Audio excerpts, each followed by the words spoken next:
Hi hello வணக்கம் and welcome to ஜெரிஷாஸ் kitchen. இன்றைக்கி இந்த வீடியோவில் தேங்காய் லட்டு எப்படி செய்கிறதுன்னு பார்க்க போகிறோம். ரொம்பவே சிம்பிளாக சட்டுன்னு செய்யக்கூடிய ஒரு லட்டு ரெசிபிங்க இது. வீடியோக்குள்ளே போகிறதுக்கு முன்னாடி நீங்கள் நம்ம சேனலில் ஃபஸ்ட் டைம் பார்க்குறீங்கன்னா மறக்காமல் சப்ஸ்கிரைப் பண்ணுங்கள். கூடவே இந்த பெல் ஐக்கானையும் கிளிக் பண்ணுங்கள். ப்ளீஸ் உங்கள் ஃப்ரெண்ட்ஸ் அண்ட் ரிலேட்டிவ்ஸ்க்கும் ஷேர் பண்ணுங்கள். இப்போ நம்ம ப்ரிப்ரேஷன் பார்க்க போகிறோம். இந்த தேங்காய் லட்டுக்கு நான் 2 தேங்காவை எடுத்து இந்த மாதிரி சின்ன சின்ன பீசஸாக கட் பண்ணி வச்சுருக்கேன். தேங்காயில் இருக்கக்கூடிய ப்ரௌன் பார்ட் எல்லாம் ரிமூவ் பண்ணிவிட்டு இந்த ஒயிட் கலர் பீசஸை மட்டும் எடுத்து வச்சுருக்கேன். இப்போ இந்த தேங்காவை நம்ம ஒரு மிக்ஸி ஜாரில் சேர்த்து அரைச்சிக்கலாம். ஸோ இதை போல் நல்லா அரைச்சி எடுத்துக்கோங்க.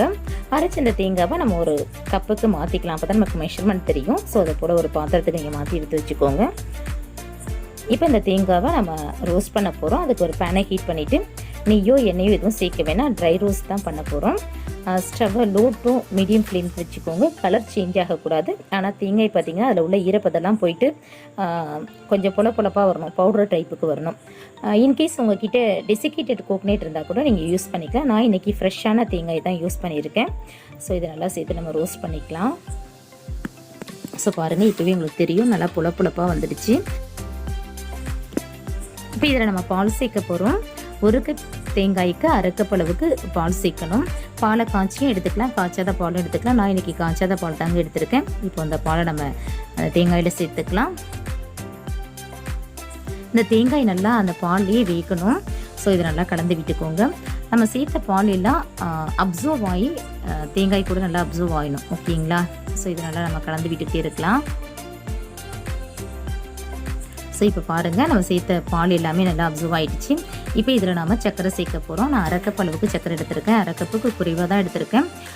நம்ம ஏற்கனவே தேங்காய் பால் இது எல்லாமே கொஞ்சம் ஸ்வீட்டாக தான் இருக்கும். அதனால் நான் சுகரை கம்மியாக தாங்க எடுத்திருக்கேன். இப்போ சுகரையும் சேர்த்து நல்லா கலந்து விட்டுக்கோங்க. சுகர் சேர்த்தோன்னு பார்த்தீங்கன்னா உங்களுக்கு கொஞ்சம் மெல்ட் ஆகும். ஒன்றும் பயப்பட வேணாம். திரும்பவும் இது அந்த ட்ரையான கன்சிஸ்டன்சிக்கு வந்துடுங்க. இப்போ இதில் நான் ஃப்ளேவருக்கு கொஞ்சம் ஏலக்காய் போட்டு சேர்த்துருக்கேன். அதையும் சேர்த்து நல்லா கலந்து விட்டுக்கலாம்.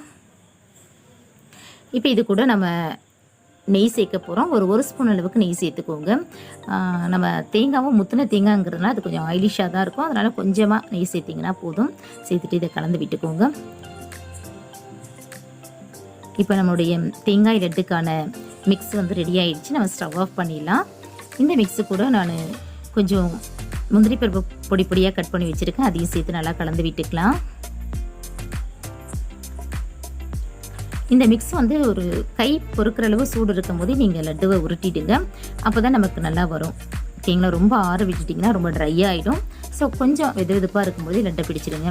ரொம்ப ஒரு ஃபங்க்ஷனுக்கு இல்லை நம்ம வீட்டில் கெஸ்ட்லாம் வந்திங்கன்னா சட்டுன்னு செய்யக்கூடிய ஒரு ரெசிபி இது.